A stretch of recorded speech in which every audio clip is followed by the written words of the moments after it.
Hola chicos, ¿cómo están? Espero que muy bien. Hoy vamos a ver en este video el análisis en alta frecuencia para el TDJ.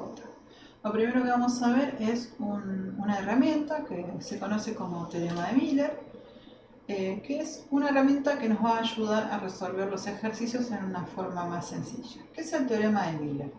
El teorema de Miller es un proceso básicamente para construir circuitos equivalentes. Lo que establece este teorema, y podemos decir teorema entre comillas porque realmente no sé si es un teorema, es una herramienta, es que si nosotros tenemos una impedancia conectada en un cuadripolo de esta manera, o sea, básicamente tenemos un cuadripolo y aparece una impedancia uniendo dos zonas de ese cuadripolo, podemos dividir el efecto de esta impedancia a un lado y a otro del cuadripolo, ¿sí?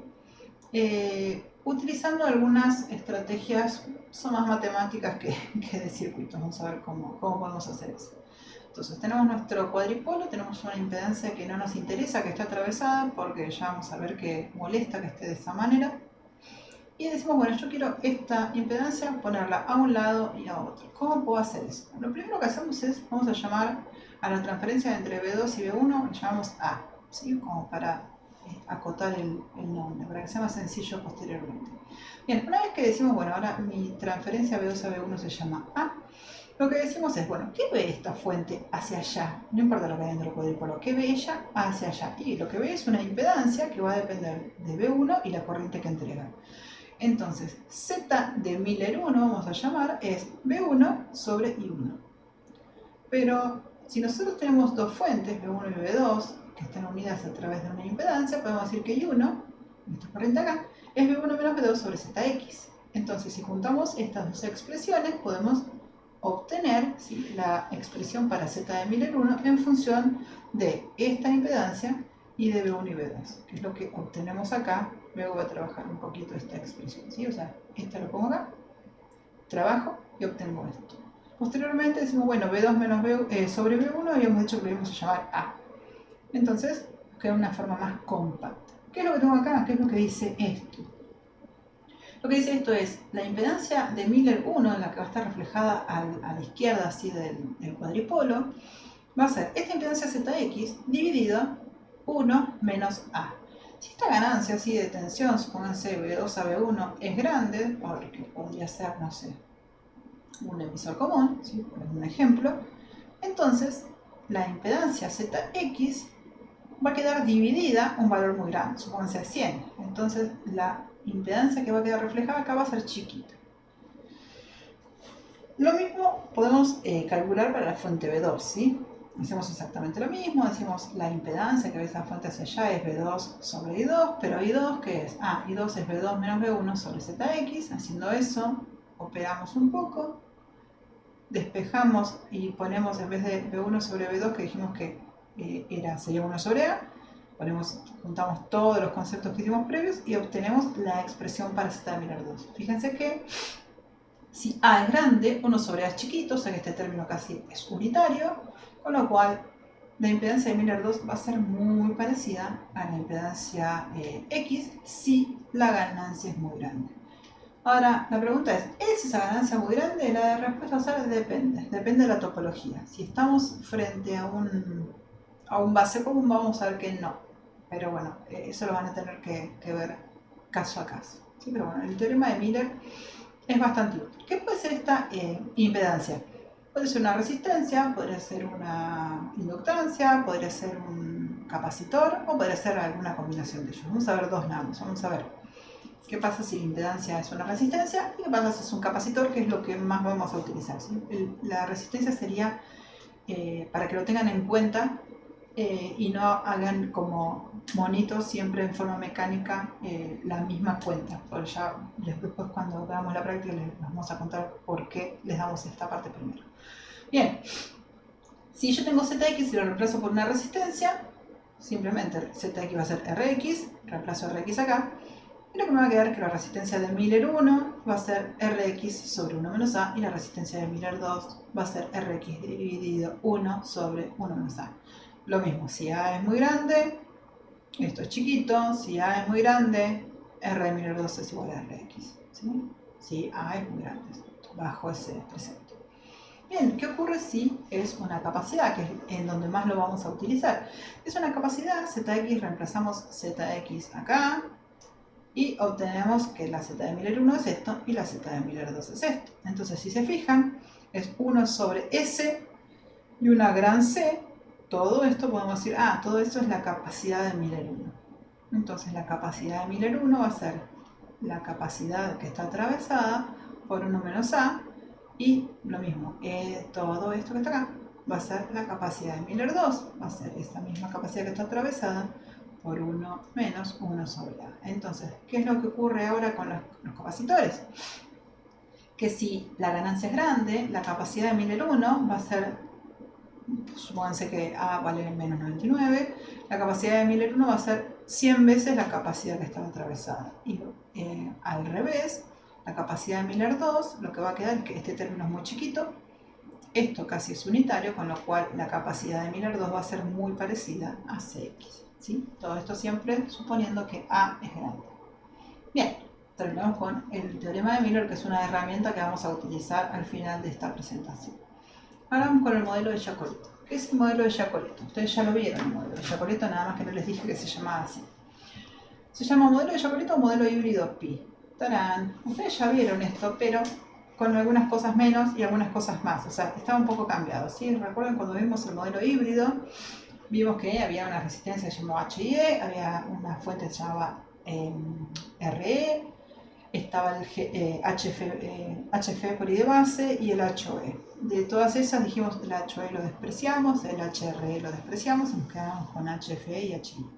Bien, básicamente este modelo es el mismo, salvo que le agregamos algunas cositas y le cambiamos los nombres a algunas otras, pero vamos a ver que es exactamente el mismo. Bien, ¿qué es lo que agregamos? Agregamos tres cosas básicamente. Por un lado, agregamos esta resistencia. Fíjense que ahora tengo B y B', ¿sí? Entonces acá tenemos a un costado que es cada cosa. B' es la unión de base y B es el terminal de base. Básicamente va a depender de cómo está metalizado el transistor. O sea, cuando ustedes lo construyen van a aparecer unas resistencias extras, que es esta que está acá, que va a depender del ancho de la base, ¿sí? de qué tan ancha sea. Pero esta resistencia es muy chiquitita, ¿sí? O sea, 10 ohms, 20 ohms puede llegar a valer. Si sumamos esta resistencia más Rπ, ¿sí? Es la resistencia que está entre la base y el emisor, nosotros eso lo conocemos como HIE. Entonces, normalmente lo que vamos a hacer es, esta no la vamos a tener en cuenta, ahora vamos a ver eso. Bien, ¿qué más agregamos? Agregamos CMU y CPI. Estas dos son dos capacidades parásitas, ¿sí? No vamos a entrar en mucho detalle de cuál es la naturaleza de cada una de ellas. Tienen naturalezas distintas, ¿sí? Vamos a grandes rasgos a decir que esta que está acá, CPI, se debe a básicamente un retardo cuando un hueco se desplaza del emisor al colector tratando de fundirse a través de la base. O sea, es una capacidad de difusión. En cambio, CMU, ¿por qué está CMU? Porque recuerden que entre base y colector había una juntura en inversa, y bueno, recuerden lo que ocurre cuando hay una juntura en inversa, si aparece una zona de carga espacial, y bueno, eso provoca un capacitor, como si fuera de placa paralela. Bien, ¿qué más? Esta, normalmente decíamos que era I de base por HF y ahora decimos que GM por tensión base prima emisor. Ahora vamos a ver que es lo mismo, ¿sí? O sea, pero en alta frecuencia solemos utilizar esta nomenclatura en vez de la de corriente de base. Creo que no hay más nada. Bien. Entonces vamos a, como dije recién, relacionar este modelo, ¿sí? Con lo que ya conocíamos antes. Entonces, lo primero que dije yo es que no le hagan mucho caso a esta resistencia, lo que vamos a hacer es ignorarla y de última la vamos a considerar adentro de Rπ. Entonces, al hacer eso lo que estamos diciendo es, bueno, Rπ básicamente es HIE, ¿sí? O sea, no cambia nada. Y después decimos, bueno, a frecuencias medias, el Gm, ¿qué es Gm? Va a ser HF sobre Rπ. Punto. Ahora, ustedes me pueden decir, ajá, ¿y por qué? ¿Por qué pasa eso? ¿Por qué Gm es HF sobre Rπ? Recuerden, Gm es una transconductancia, ¿sí? Se preguntarán por qué, acá está la explicación. A frecuencias medias, y justo cuando no está ni en alta ni en baja frecuencia, nosotros tenemos que esta fuente, que es Gm por tensión base prima de emisor, es lo mismo que I de base por HF. ¿Por qué? Porque a frecuencias medias este capacitor no está, ¿sí? Básicamente es un circuito abierto. Entonces, como no está este capacitor, la corriente de base va a circular por acá, con lo cual corriente de base por Rpi va a ser la tensión entre base prima y emisor. Entonces, si hacemos eso, para que circule corriente de base, recuerden que esto es el HE. Corriente de base por HE, o lo que sería lo mismo corriente de base por Rpi, va a ser tensión base prima de emisor. Si reemplazamos eso, ¿sí? Acá, o mejor dicho, acá, igualamos, lo que nos va a terminar quedando es Gm por tensión base prima emisor es igual a HF por, donde dice I base pongo esta fórmula de acá. Se me cancela tensión base emisor con tensión base emisor y lo que me termina quedando es que Gm por HF sobre R. Esta es una ecuación que tienen que tener en cuenta. Bien, ahora vamos con la frecuencia de corte superior, un par de definiciones, ¿no? ¿Qué es la zona de frecuencias medias y qué es el ancho de banda? Bueno, me faltó decir, y la frecuencia de corte inferior. Esto sería un diagrama de Bode completo de un amplificador de los que estamos, con los que estamos trabajando nosotros, ¿sí?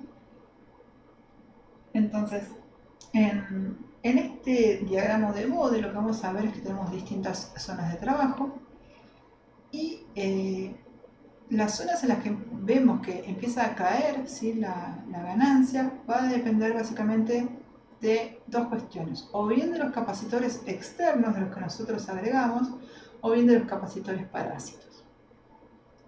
En la zona de baja frecuencia, ¿sí? Los que molestan son los capacitores físicos, o sea, los capacitores que ustedes agregan, como era el capacitor de colector, el capacitor de emisor o el capacitor de base, ¿sí? No sé por qué es ese. Capaz que lo llama de esa manera el libro, pero bueno, básicamente es eso, los que ustedes agregan, los capacitores de acople y desacople, ¿sí? Esos capacitores que son de valores considerables, ¿sí? Molestan en baja frecuencia. A medida que yo empiezo a bajar en frecuencia, sus impedancias dejan de ser cortocircuitos y dejan de ser despreciables y empiezan a tumbarme la transferencia hacia abajo. Entonces, cuando nosotros hacemos el análisis de baja frecuencia, que es lo que hicimos en el video anterior, lo que estamos analizando en realidad es saber cuál es la mínima frecuencia de trabajo que podemos permitirnos, ¿sí? O sea, hasta dónde yo puedo bajar la frecuencia sin que empiece a decaer la ganancia. Entonces, con eso determinamos lo que se conoce como frecuencia de corte inferior, que es este punto que está acá. Recuerden, frecuencia de corte, la definición es cuando cae 3 dB o a un 70% de la máxima ganancia. Después tenemos la otra zona, que es la que vamos a enfocarnos ahora, que es la zona de alta frecuencia, ¿sí? En esta zona las que molestan son las capacidades parásitas, ¿sí? Los dispositivos, dice ahí, activos y dependencia de la frecuencia del tránsito. O sea, lo que básicamente lo que dice ahí son las capacidades parásitas del dispositivo, en este caso CMU y CPI, ¿sí? Lo mismo, analizamos esta zona para saber cuál es la máxima frecuencia que podemos permitirnos, ¿sí? Hasta dónde puedo trabajar. Entonces con eso calculamos la frecuencia de corte superior. Chequen que la frecuencia de corte superior va a ser de todas las, si hay muchas singularidades va a ser la más chiquita, ¿sí? Y al revés, la frecuencia de corte inferior, si hay muchas singularidades va a ser la más grande, ¿sí? Cuidado. Bien, la zona de trabajo, ¿sí? Que se conoce también como ancho de banda, va a estar comprendida entre la frecuencia de corte superior y la frecuencia de corte inferior, ¿sí? Eso se conoce como ancho de banda o zona de trabajo, y básicamente es cuando la transferencia es plana, ¿sí? O sea, cuando no cae mi ganancia. Bien, acá, ¿qué nos dice el PONI? Nos dice, en esta zona, ¿sí? En la zona esta que conocemos nosotros como zona de frecuencias medias, los capacitores CC, CB y CE, o sea, los capacitores externos, ya no molestan. Eso quiere decir, ya molestaron y ahora ya no lo hacen más, ya son cortocircuitos, ¿sí? Acá molestaban y a partir de acá se comportan como cortocircuitos. Y los capacitores CPI y CMU, bien digo, aún no molestan. Es como en esta zona los capacitores físicos ya dejaron de tener efecto, o sea, ya son cortocircuitos, y los CMU y CPI todavía son circuitos abiertos. Fíjense cómo un mismo un mismo dispositivo, que puede ser una capacidad, puede variar su comportamiento. ¿Sí? Estos ya son cortos y estos todavía son circuitos abiertos. Eso ténganlo en cuenta. Por eso decimos que a frecuencias medias los capacitores físicos ya no molestan y CPI y CMU, los parásitos, todavía no molestan. ¿Sí? Bien, entonces ahora vamos a ver cómo implementar todo esto que vimos, ¿sí? Para un circuito muy sencillo, porque en la práctica van a ver algo más complicado, pero bueno, vamos a ver cómo tenerlo en cuenta. Bien, tenemos este circuito bien simple, donde tenemos simplemente una fuente, una resistencia RG, ¿sí? RG de la fuente, un tanque RC en el emisor, como suele pasar, y una resistencia en colector. Bien, ahora vamos a ver por qué es tan útil el teorema de Miller. Entonces, bueno, yo quiero hacer el análisis en alta frecuencia, ¿sí? Yo ya analicé el efecto que tenía este capacitor, yo ya hice todo mi análisis en baja, hice mi análisis a frecuencias medias, pero quiero saber entonces ahora cómo hacer el análisis en alta frecuencia. Entonces, ¿qué es lo que vamos a hacer? Vamos a reemplazar el transistor, ¿sí? Por su equivalente de alta frecuencia, es decir, por el modelo de Jacoletto completo. Entonces, lo primero que tenemos que hacer es marcar correctamente, si esto se los recomiendo al principio, por lo menos hasta que estén un poco más cancheros, marcar correctamente dónde está la base, dónde está el colector y dónde está el emisor. Entonces nosotros decimos, bueno, yo tengo mi fuente y mi resistencia, ¿sí? Y acá tengo mi base, entonces acá marco la base. El emisor en alterna, ¿sí? O a partir de frecuencias medias y para arriba, va a estar a masa. ¿Por qué? Porque dijimos este capacitor ya no molesta, o sea, este capacitor ya es un cortocircuito. Entonces mi emisor va a quedar a masa. Entonces pongo emisor y va a quedar a masa. Y el colector, ¿sí? Va a quedar acá, este punto de acá, tengo la resistencia colector y vamos a, no lo puse acá, pero vamos a tomar B0 como si estuviera sobre la resistencia del colector. Entonces tengo el modelo de Jacoletto. Bien, entonces, una vez que ustedes ya identificaron bien dónde está la base, dónde está el colector y dónde está el emisor, por algo que lo identifican bien. Obviamente este es un ejercicio bien tonto, o sea, son 3 resistencias, no tiene nada. Pero cuando tengan un circuito multietapa, les va a servir mucho identificar justo esto, dónde está la base, dónde está el colector, dónde está el emisor, porque les puede quedar una topología en emisor común, una en base común, o sea, un seguidor emisor. Entonces, identifiquen bien para poder reemplazar correctamente. Entonces ya identificamos entonces los 3 terminales, base, colector y emisor, y ahora vamos a reemplazarlo por el circuito equivalente, que es esto que tenemos acá, ¿sí? Fíjense, vamos ahí, lo tenemos tapado, reemplazamos y agregamos todo lo que vimos recién. Entonces acá, pobre Naruto nos dice, esto parece muy complicado y solo es un transistor, o sea, todo esto estamos viendo un circuito monoetapa, ¿sí? Un circuito simplemente que tiene un único transistor. Cuando tengan más de una etapa, 2 o 3 etapas, todo esto se va a estar replicando 2 o 3 veces. Entonces hay que tratar de simplificarlo a la mínima expresión, ¿sí? Para poder trabajar de manera sencilla. Entonces acá lo que nos dice ella es, vamos a aplicar algunas simplificaciones que ya previamente habíamos adelantado, ¿sí? Miau se pone a pensar y dice, ya sé, podríamos despreciar RBB' y HOE, como habíamos dicho al principio. HOE, ¿por qué lo despreciamos? Porque lo despreciamos siempre, ¿sí? Porque es una impedancia muy grande. Recuerden que esto en realidad es una admitancia, ¿sí? Una conductancia, es 1 sobre R, perdón. Todos estos valores muy grandes, ¿sí? RBB' dijimos que era muy chiquito, entonces podríamos despreciar. Entonces vamos a despreciar esto y vamos a despreciar esto. Esto va a ser un corto, esto va a ser un circuito abierto. Listo. Primera simplificación hecha. Pero sigue estando un poco complicado. Entonces acá Shikamaru nos pregunta si no se puede hacer nada con la capacidad CMU. ¿Por qué? Porque está atravesada. Y vamos a ver que no es muy conveniente tenerlo de esa manera. Entonces Sailor Moon sí que nos dice que por supuesto que sí, podemos hacer algo con esta capacidad que está atravesada. Podemos transformarla utilizando el teorema de Miller. No, pensé que iba a decir el nombre de la luna. Yo te transformaré en el nombre de la luna, pero no. ¿Cómo vamos a transformar esta capacidad? Vamos a utilizar el teorema de Miller. Básicamente la cosa es así. Lo que vamos a, fíjense, tenemos una capacidad uniendo un cuadripolo y otro. Entonces básicamente lo que tengo es, acá tengo mi B1 y acá tengo mi B2. Lo que yo necesito es la ganancia A, que va a ser B0 a esta tensión.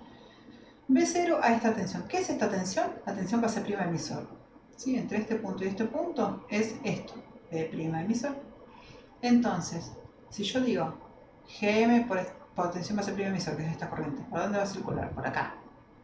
Entonces, B0 es Gm por tensión base prima emisor por Rc cambiado de signo. ¿Sí?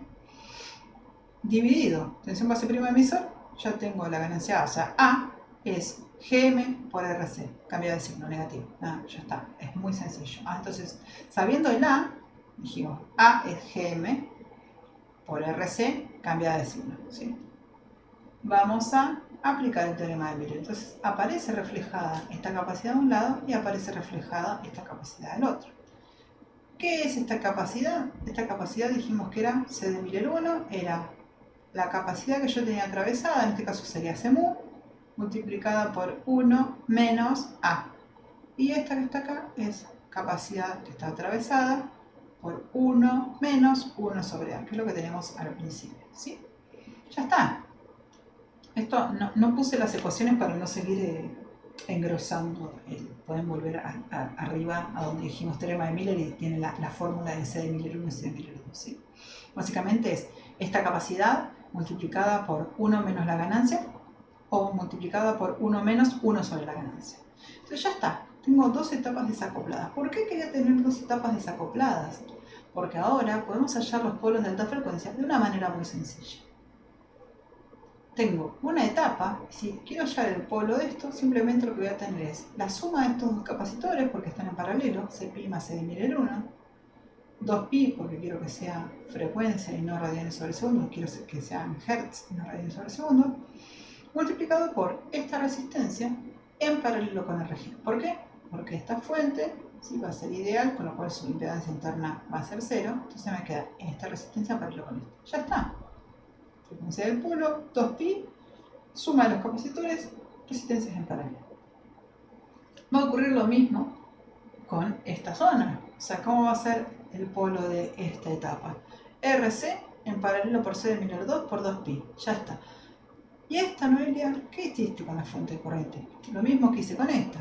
Si la fuente de tensión es un cortocircuito, la impedancia interna, la fuente de corriente es un circuito abierto. Entonces no afecta. ¿Sí? Bien, y los ceros de la transferencia me podrían preguntar, yo les voy a dejar como tarea. Voy a dejar como tarea que demuestren ¿sí? que los ceros de esta transferencia están en infinito. ¿Sí? No, ni en cero ni en un valor, en infinito. Por eso tiene esa forma el diagrama de Rode. Eso es una tarea que les dejo. Bien, entonces fíjense por qué entonces quisimos usar Miller para sacarnos de encima la capacidad que estaba atravesada. Porque me quedan dos etapas bien diferenciadas y simplemente puedo hallar los polos mirando qué hay en paralelo. ¿Sí? O sea, las capacidades, estas dos las junto en una, las resistencias las pongo en paralelo, ya está. Lo mismo va a ocurrir con la segunda etapa. ¿Cuál va a estar antes y cuál va a estar después? Este va a estar antes. ¿Por qué? Porque esta capacidad van a ver que es mucho más chiquita, ¿sí? Entonces, como es mucho más chiquita, esto se va a ir hacia arriba, ¿sí? Esto va a escalar en frecuencia, entonces esta va a ser la frecuencia de corte. Igual que van a hacer ustedes, lo van a analizar, si van a hallar los valores y van a decir cuál es la frecuencia de corte. Ah, esta. ¿Qué tiene que pasar para que esta sea la frecuencia de corte? Tiene que estar alejada al menos una década de esto. O sea, si esto es, pónganse, por decirles una cosa, 100 kHz, digamos que sea más, pero bueno, 100 kHz, esto tiene que estar en 1000 kHz, en un mega.